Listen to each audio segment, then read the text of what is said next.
नमस्कार मित्रों, अनंत कथा सागर चैनल में मैं डॉक्टर आदित्य पाराशरी आपका फिर स्वागत करता हूं। महाभारत कथाओं की श्रृंखला को आगे बढ़ाते हुए वन पर्व में नल और दमयंती की कथा चल रही है। पिछले एपिसोड में आपको बताया था कि दमयंती अपने पिता के घर पहुंच गई, वहां पे स्वागत सत्कार हुआ। उस दमयंती ने रात में पिता के घर विश्राम किया। सवेरा होने पर अपनी माता से बोली, माँ, यदि मुझे जीवित देखना चाहती हो तो महाराज नल की खोज करवाने का पुनः प्रयत्न करो। तब महारानी ने भीम से दमयंती की बातें कहीं और नल की खोज करवाने का अनुरोध किया।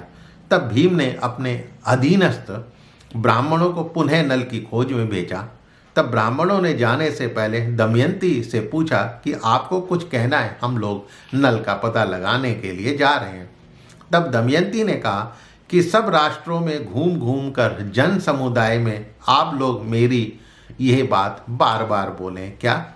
ओ जुआरी प्रियतम, तुम वन में सोई हुई और अपने पति में अनुराग रखने वाली पत्नी को छोड़कर तथा मेरे आधे वस्त्रों को फाड़कर कहाँ चल दिए? वो आज भी उसी अवस्था में आधे वस्त्रों से शरीर को ढककर तुम्हारे विरह में अग्नि में जलते हुए तुम्हारे आगमन की प्रतीक्षा कर रही है। पति का कर्तव्य है कि वो सदा अपनी पत्नी का भरण पोषण करें। आपके दोनों कर्तव्य नष्ट कैसे हो गए?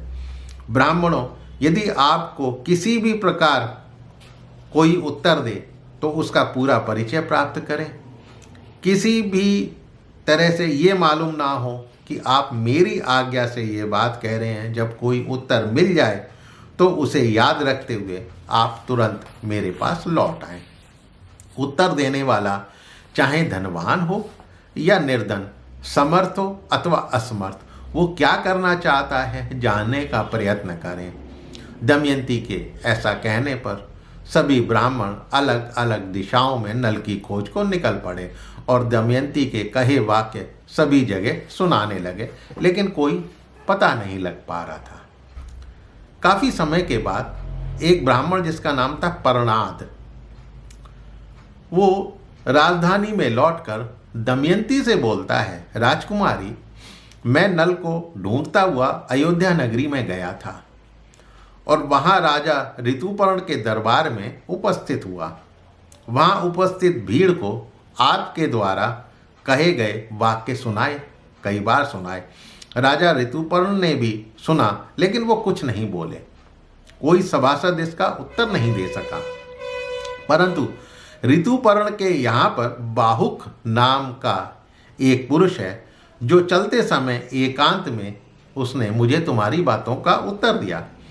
वो महाराज ऋतुपर्ण का सारथी है और घोड़ों को शीघ्र हाँकने में कुशल है। भोजन बहुत अच्छा पकाता है।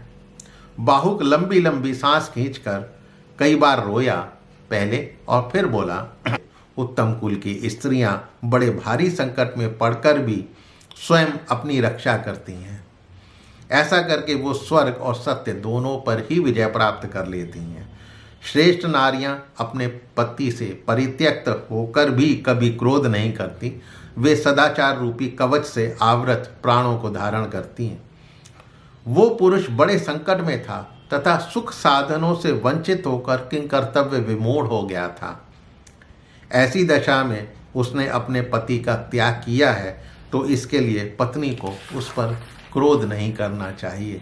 जीविका पाने की चेष्टा करते समय पक्षियों ने जिसके वस्त्र का अपहरण कर लिया था और जो अनेक प्रकार की चिंताओं, मानसिक चिंताओं से दग्ध हो रहा था, उस पुरुष पर श्यामा को क्रोध नहीं करना चाहिए।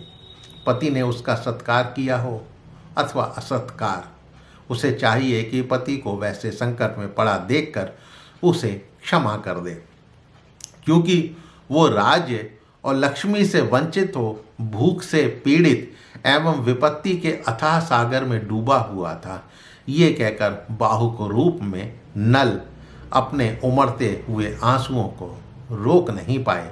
अब आगे दमयंती ने क्या करा, धैर्यपूर्वक प्रतीक्षा करें, आपको अगले एपिसोड में बताऊंगा। तो मेरे चैनल को सब्सक्राइब करना मत भूलिएगा और अपने इष्ट मित्रों से इसको शेयर अवश्य कीजिएगा। मिलता हूँ अगले एपिसोड में इसी कथा को आगे बढ़ाते हुए। तब तक के लिए नमस्कार।